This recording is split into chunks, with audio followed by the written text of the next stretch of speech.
नमस्कार, स्वागत है आपका हमारे इस खास शो में, जिनके खानदान का हिंदुस्तान में बड़ा नाम है।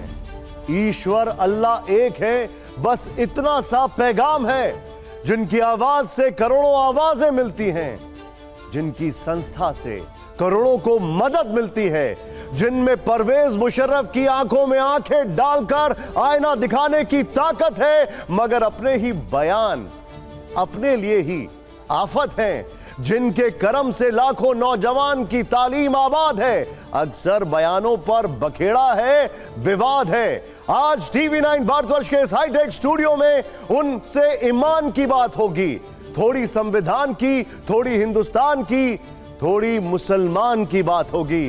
जोरदार तालियों से स्वागत करिए जमीयत उलेमाए हिंद के मुखिया, पूर्व राज्यसभा सांसद, मुस्लिम स्कॉलर महमूद मदनी जी का। जोरदार तालियां रुकनी नहीं चाहिए। जोरदार तालियों से स्वागत करिए।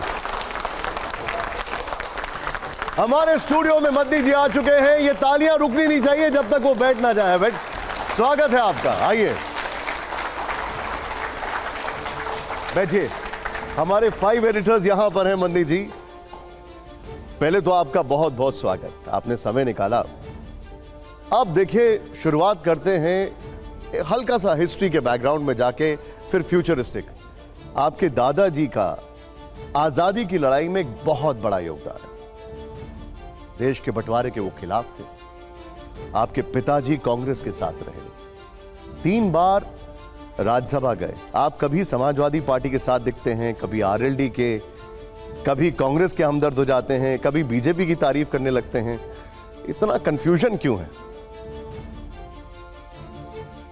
आपने अच्छी जगह से शुरू किया, अच्छी जगह ख़त्म किया, इसका शुक्रिया।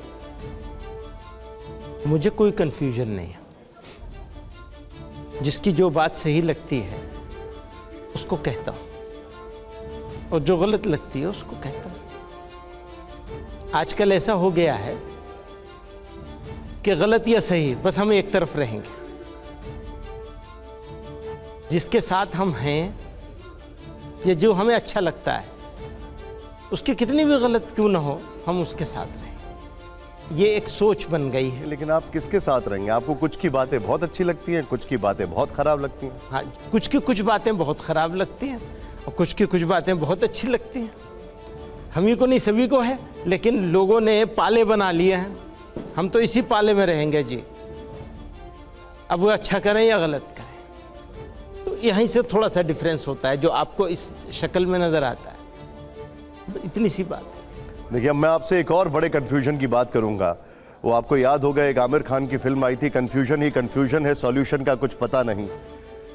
बीजेपी कहती है हिंदू खतरे में है, कांग्रेस कहती है संविधान खतरे में है, ओवैसी साहब कहते हैं मुसलमान खतरे में है। जनता कंफ्यूज है कि खतरे में है कौन कौन। हाँ, ये तो सवाल बहुत कंफ्यूजन वाला सवाल है। ये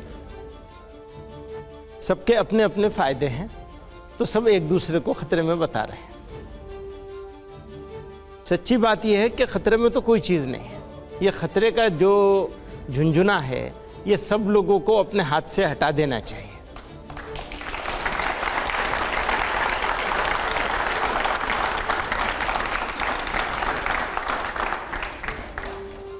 तो इतनी सी बात है। तो क्या कहीं ऐसा तो नहीं कि ये पॉलिटिशियन ही खुद खतरे में, इसलिए औरों को खतरा बताते हैं? जिसको खतरा लगता है वो खतरा बताने लगता है, या जो अपना कुछ हासिल करना चाहता है वो खतरा बता के। आसान तरकीब है ना, कुछ किए बगैर हासिल हो जाएगी चीज़। चलिए, अब खतरे से मैं खतरनाक चीज़ की ओर मुड़ता हूँ, और वो खतरनाक चीज़ है बुलडोज़र। आजकल बड़ा चर्चा में है। आजकल तो राजनीति में बुलडोज़र एक मॉडल सा बनता जा रहा है। आप तो सुप्रीम कोर्ट तक पहुँच गए, बुलडोज़र के खिलाफ हैं। आपकी इस पर राय? देखिए, किसी सभ्य समाज में इस तरह के रवैये की, और वो भी स्टेट को, किसी कीमत पर इजाज़त नहीं होनी चाहिए। इस पर कहने के लिए बहुत सारी बातें हैं, लेकिन मैटर सब जुडिस है। सुप्रीम कोर्ट ने इसके ऊपर एक बात कही है, और अब जल्दी ही उसके ऊपर एक सुप्रीम कोर्ट की तरफ से कुछ और भी आने वाला है। तो मैं नहीं चाहता हूं कि इस सब्जेक्ट पर और ज़्यादा यहाँ पब्लिक में कुछ बात करूं। इतनी बात पर मुझे लगता है आपको भी सहमति होगी। मैं आपसे एग्री करता हूं, लेकिन एक टिप्पणी है जिसके ऊपर आपका रिएक्शन लूंगा। क्या? मामला सब जुडिस है तो ठीक है, आप उस पर मत बोलिए, लेकिन योगी आदित्यनाथ वो कहते हैं कि बुलडोजर के डर से ही यूपी में अपराध खत्म हो गए। उनके समर्थकों ने उन्हें बुलडोजर बाबा का नाम दे दिया। इस पर आप क्या कहेंगे? क्या कहूँगा मैं इसके ऊपर? आपको लगता है कि वो बुलडोजर जो है वो एक उन्होंने इंसाफ का एक प्रतीक बनाया है? आपके अनुसार वो क्या है? यही इसी को तो सुप्रीम कोर्ट को डिसाइड करना है। इसके ऊपर सुप्रीम कोर्ट का डिसीजन आएगा कि वो क्या समझती है। तो हमारे कहने से ज़्यादा अच्छा है कि सुप्रीम कोर्ट इसके ऊपर कहे। नहीं, लेकिन आपने कहा था, जहां तक मुझे याद है, कि ये न्याय नहीं दिलाता है, नाइंसाफी करता है। मुझे जी हाँ, ये बात तो इससे तो सब आप भी सहमत हैं कि ये न्याय नहीं अन्याय है। अन्याय का प्रतीक बन गया है, अत्याचार का प्रतीक बन गया है। और अगर उनका ये तर्क है कि इस बुलडोजर से जो अन्याय है वो कम हो रहा है, इस बुलडोजर के डर से जो अपराधी हैं वो खौफजदा हैं, तो आप क्या कहेंगे?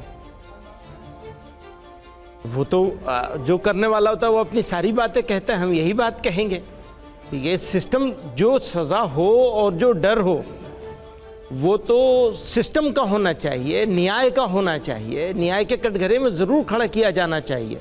गलत काम करने वाले को बिल्कुल माफ़ी नहीं मिलनी चाहिए।